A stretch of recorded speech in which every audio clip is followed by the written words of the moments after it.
Listeners, we often talk about strength like it's something that we have to prove, a performance, not a presence.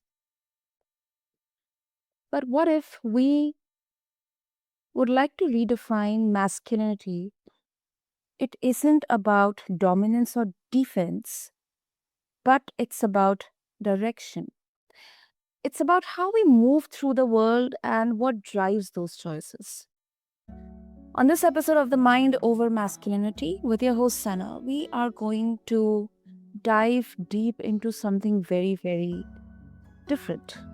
It's not about labeling men as one thing or another. It's about peeling back the layers, the biology, the upbringing, culture, and asking how much of being a man is choice, how much is conditioning.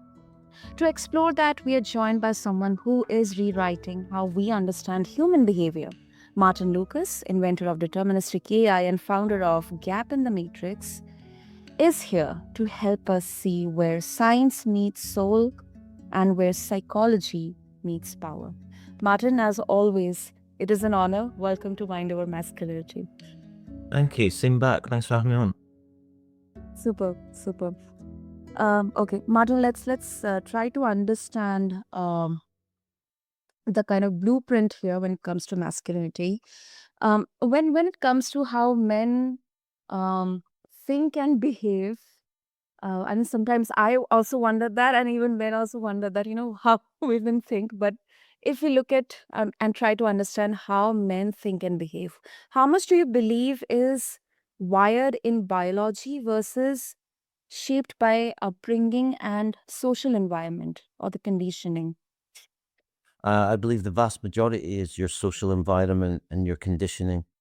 We're going to have a predisposition biologically that generates part of our persona and part of our preferences and our movements and things like that. But we're imprinting animals, right? We imprint what other people do. So that's how we know, to look for eye contact. It's one of the first things that we do when we're born. Whereas a baby giraffe knows how to stand up. That's the immediate thing that it knows how to do. Whereas a human baby doesn't. It looks for eye contact, right? There's certain imprinting that happens. But I believe that the vast majority, and I've got a lot of evidence of it, is just us copying how other people do things. And that's your kind of male, masculine, must be like this. Are men more aggressive by nature? Are they taught that? It's that kind of interesting debate, Hmm. Hmm. And um, if culture can override biology, Martin, does that mean masculinity itself is more of a social construct rather than a natural instinct? Yeah, I believe so. I believe so. It's everything that we learn and see is conditioned, right? Everything from the weather, like me growing up in Scotland, means that I'm naturally more conditioned to the cold. Growing up in Scotland also means that culturally, I'm naturally more conditioned to be more conservative in my behavior, a bit more resistant, a bit less likely to try. That's Scotland in general. Then when you dial it into, well, what does it mean to be a man in Scotland? What does it mean to be a man in India? What does it mean to be a man in Peru?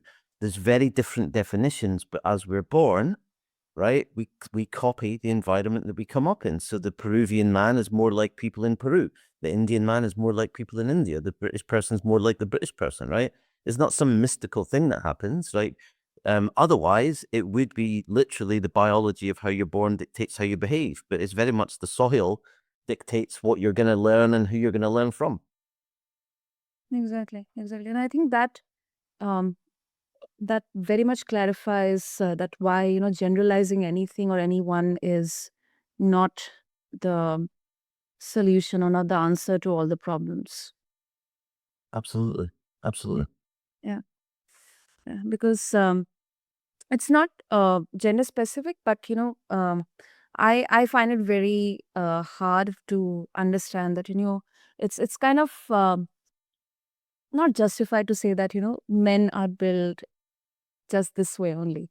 All men are this, all men are that. So maybe I think we have been mistaking habit for heritage. Yeah, I think that I liken it to there's all kinds of different scales that we have, right?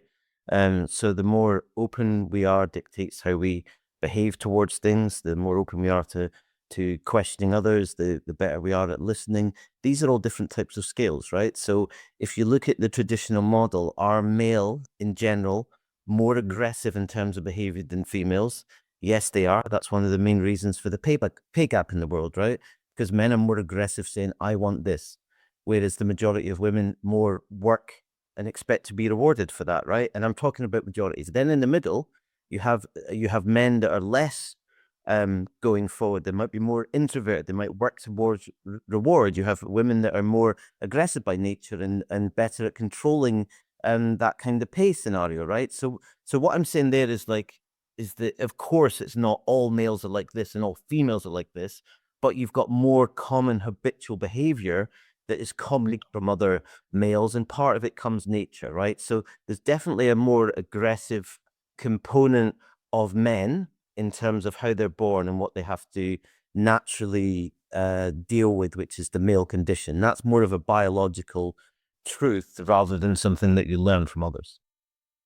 Yeah, I agree. I agree. That makes sense. Absolutely makes sense. Okay, now let's dive deep more on culture. Um, Now, Martin, different cultures define masculinity so differently. And personally, I 100%, I can vouch for this because interacting with people, especially men, um, I have seen that sometimes, those interactions have clearly busted my own misconceptions many a times. And I feel really happy about that. I mean, we can talk about stoicism to sacrifice to success. Do you think that these cultural scripts help men find identity, or do they kind of make them like boxed in or get caged within them? I think that men are more likely to be more reserved and less emotionally connected than the vast majority of women. I think that's a natural thing that comes from the way that they're conditioned, right? So it's less about aggression as something you kind of biologically inherit as a male, right? Whereas actually being more reserved with your emotion is a taught habit. You're copying others of what you do. It depends on who your parents are. It depends what area of the country that you were brought up in. It depends which school that you go to and different things like that. So people that are from my area where I come from in Scotland are more open in general with their feelings as men than people that are literally in the town 10 miles away, right? That's what happens is we just get conditioned by that. So this idea that men are not emotionally open is actually just something they're taught as a behavior, mainly unconsciously. This is the super interesting thing for me about culture, about prejudice, about decision making, about masculinity, about femininity. A lot of it comes into our system unconsciously. Nobody sits us down and says, you must behave like this, you must dislike this person, you must not show your feelings. You know what I mean? Yep, exactly. And also because you have done such a comprehensive research. Do you see also generations redefining this idea around masculinity? Because right now there's kind of a misconception that the current generation of men or boys, they are very much open. They're kind of in that becoming to open about their emotions as well or feelings as well, which may conflict with this traditional idea of men being very aggressive, um, strong-willed, and exhibiting no emotions at all. Always in that primal animalistic kind of frame. Yeah, I mean, I think it's an interesting one. For me, it's a very open debate, meaning I haven't seen enough data, and I don't think that you get enough data to understand a generation until it's reached its full digestion point, right? So once that's what they talk about in measuring pharmaceuticals. It takes 15 to 20 years to understand the full digestion of a drug, right? It's the same thing for the generation. So because we've got a generation that's speaking more about its emotions, right? And a lot more people are getting therapy, and a lot more people are getting in America getting huge amounts of drugs for anxiety. That's on the rise massively, right? Because we're Yeah. talking about those things, because we're getting more anxiety, Does that mean that we're emotionally better? Or actually, is it just a cause and effect because we're oversaturated with content? We're oversaturated with thinking that everybody's got a better life because of the filters on our phone and what goes out on social media and things like that, right? So my personal belief, I don't have quite enough data, so just my personal opinion for the work that I've been doing is that you've got more people expressing emotions. That doesn't necessarily mean that they understand themselves or understand if those emotions are real. A lot of the time, we've got people leaning into pre the digital age. All media was led by fear. News was led by fear. Media was led by fear. That's kind of moved into more of a social digital construct. So people are generating more of a fear kind of bubble around themselves. So it manifests with more expression of negative feelings. That doesn't mean that we're more aware and more in control of it. Do you know what I mean? It's quite an interesting parallel of like just because you're saying stuff doesn't mean that you're better at it or better understanding it. Exactly. Yeah. That's a legit. It's a legit point. It's a legit point, and it's also tricky, because specifically, I think sometimes even progressive culture, it it ends up creating a new set of expectations that would feel um just as rigid, but in kind of a different packaging. Exactly. Exactly that. Exactly that. And what we've got going on at the moment is an even deeper polarization of between different generations because there's a generation pushing back the current generation saying, look at all the wealth you had, look at how you could buy houses, look at the opportunity that you got. and Mm. and it enforces even more of the woe is me. But they've got a point of view because the ability to buy a house, the ability to find jobs, is reaching this kind of tipping point where it's difficult to buy a house, right? Unless you're given your generational wealth and it's passed down, right? And the other part is it's difficult to find jobs because the analysis that I've done is that here's a really simple thing about capitalism. Nobody says how many marine biologists do we need in 2026. Therefore, let's only give out the same number of degrees, right? Nobody regulates universities in the world. You see what I mean? So we're actually qualifying too many people, not just at marine biology, but all these different specialisms, and those jobs don't exist.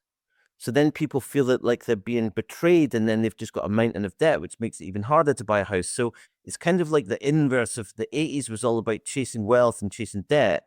Now we're just creating debt, but we don't have the ability to put it to use against the job that we're trained for. That's the kind of economics of it, you know? Mm. Mm. That's quite deep. That's quite deep. Um, okay, now from culture, let's move on to psychology. The mind of a man. Very, very interesting. I mean, Marin, from a behavioral science background, um, I think it's a very vast question, but let's see what we can find it out from it. It is, what's the biggest misunderstanding people have about how men process emotion and decision making? So we all process emotion in the same way, first and foremost. There is no biological difference in terms of how we process emotions. Yeah. What's different is how we're trained to make decisions. So I saw this talk by this wonderful lady. She's a Russian lady. She was one of the first, I believe she was the first female ever on the board of an investment bank ever in the whole world, right? So she was a very inspirational character, right? Unfortunately, this was like 7 years ago, right? So what I mean is the world is not changing as quickly as we think, but she was the first to do it, which is great, right? And what she said was that when she started going to the board meetings, she was shocked at how little information other board members who were all male needed to make huge decisions. And Right. it's a great insight because that's a very, very male taught behavior.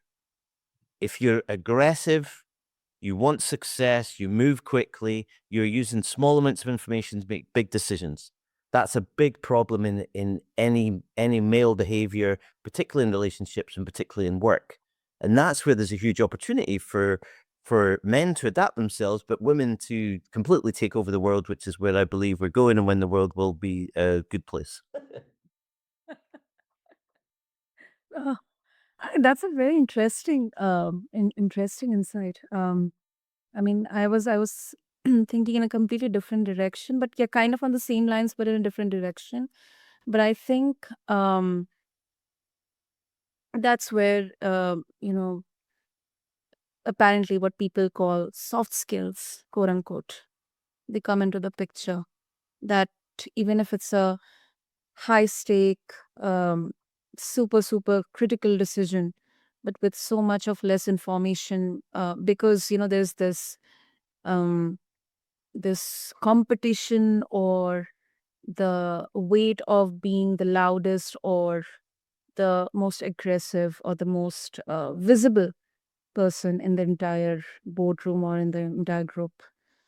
And do you think, Martin, that men avoid emotional introspection um, because they are wired to, or because they have been rewarded for not feeling too deeply?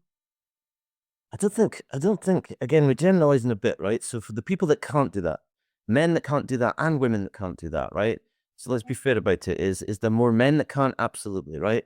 Is they've never been taught. They don't have the skills to do it.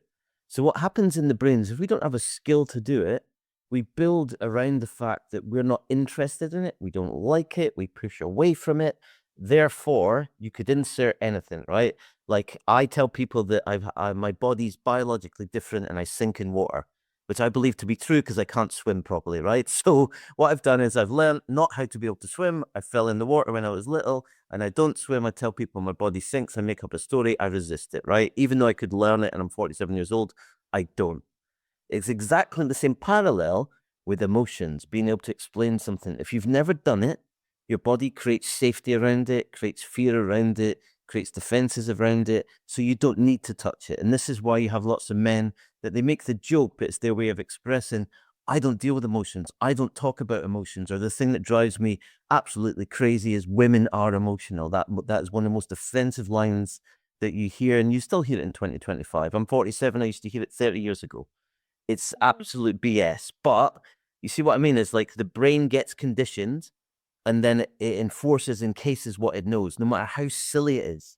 I don't have a special body that sinks in water. I just can't swim. Yeah, yeah. And you are absolutely right, because um this genderification of emotional intelligence, it has become like, somewhere along the way, this kind of a generalization, as you perfectly said. And it definitely feels like, this design flaw in our social coding or code. Yeah. Yeah, absolutely. Absolutely. And it's a bit, any design flaws in opportunity, right? If you'd asked me 10 years ago, was I emotionally intelligent? I would have said to you, absolutely not. Right? Am I emotionally intelligent today? I've learned the skill. I try to be better at it. Yes, I've built mathematical models about it. Yes, I could tell you how a brand behaves, a market behaves, why an advert works, why it doesn't, how it relates to emotional intelligence. For me as a person, I've had to grow it as a skill and as a muscle. Does it make me naturally good at it? No, but because I'm aware of it, I'm constantly teaching myself and trying to be better at it. What it's done for my relationships and my understanding of the context, the moment I'm in, is huge. Because I tell you what, the biggest thing that it's taught me to do is to not assume anything and to ask questions. An assumption is the biggest problem when it comes to decision making because the brain loves to assume. It doesn't have enough time to think. So it wants to assume that everybody thinks like us. It wants to assume that not dealing with emotions is good. It wants to assume that aggression is the best way because we got a result from doing that before. So we repeat it. That's the issue with habits and behaviors and brain behavior in itself. Exactly. Exactly. And if I can say for myself, Martin, this the structure of men being the provider, and women being the caregiver, the homemaker, um kind of, there are a lot of debate or a lot of perspectives here. But as a woman, I mean, I am fortunate enough to get that exposure to you know make something out of myself, I mean, earn for myself, and to actually contribute to my family finances as well, that really makes me wonder that, how much stressful it can be on both the ends, not just for the man or the woman. And that really makes me wonder that, it's kind of sometimes not justified to expect that you just earn and I'll contribute to nothing. I think I go for kind of a partnership where it is contributions, whether it's homemaking or providing, or kind of building something for the family. Whether it's savings or house or children or future of the entire family. So I think it's a partnership, contributions from both the sides. Yeah, I agree, and it's a difficult subject matter because it's such a by country cultural construct, right? Like, who is the provider? Is it more of an equal society? What does that actually mean? If you're in a society where the male is more of the caregiver and that's how that's viewed, versus, let's say, in another culture where the woman is earning everything and they made the decision for the dad to be the stay-at-home dad, or the dad is just earning one third of the money that the woman is, and they look after the kids together, right?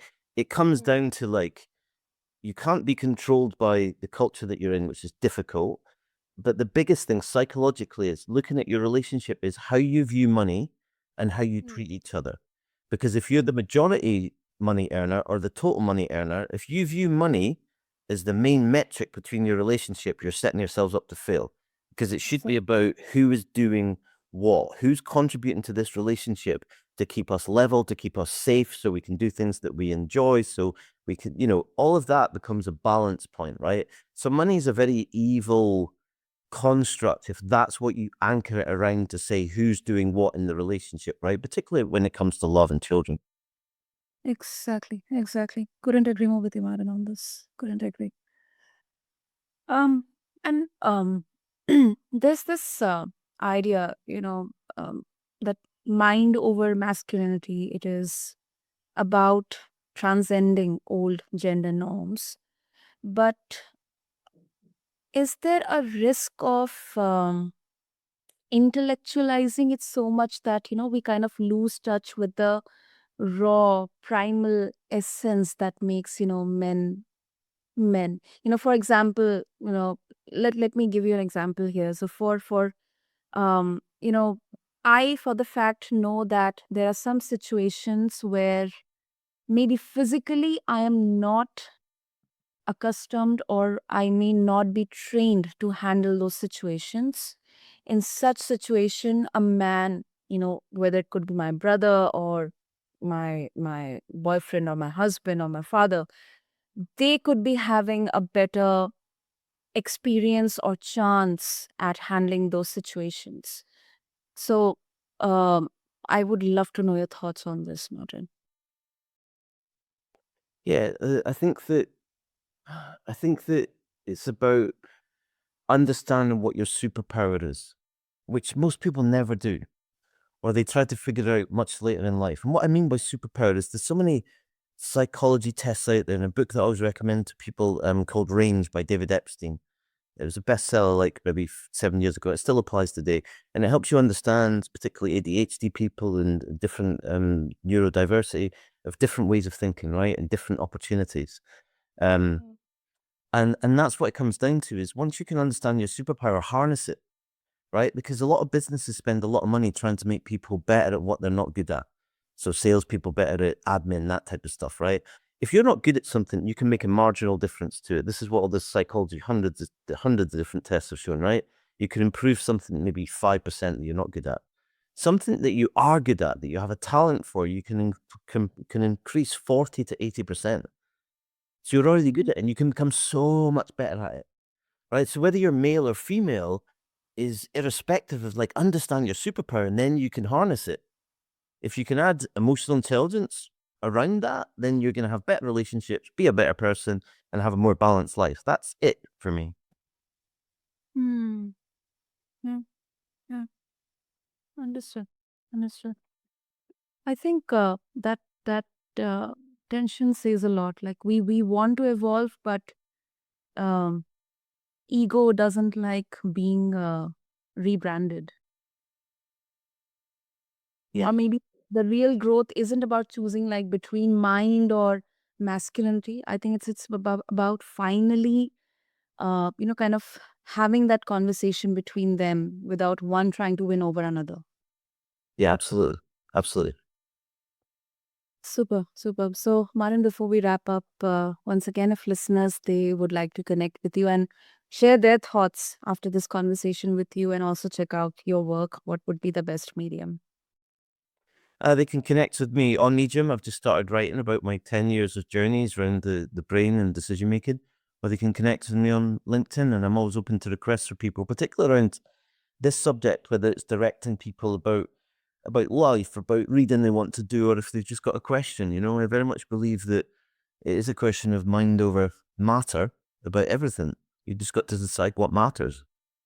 Yeah, super, super. Listeners, I'll have all the details in the show notes for all of you.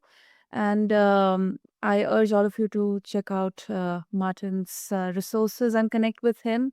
And I think what I mean, if I can say as a woman, I love about this conversation that it doesn't try to fix masculinity. It humanizes it. Because maybe the point isn't to evolve away from being men, but to evolve into being whole humans. So, Martin, thank you so much for such a thought provoking conversation in such a short period of time. I know it can be a bit challenging, but thank you so much. You're welcome. Thanks for having me on. Yeah, absolutely. And to everyone listening, please remember that masculinity isn't a box to escape from or a badge to wear, it's a landscape to explore. Maybe with one thought, with one feeling, or one unlearning at a time. Until next time, keep your mind open, your heart just a little louder. This is your host, Sana, signing off from Mind Over Masculinity. Thank you.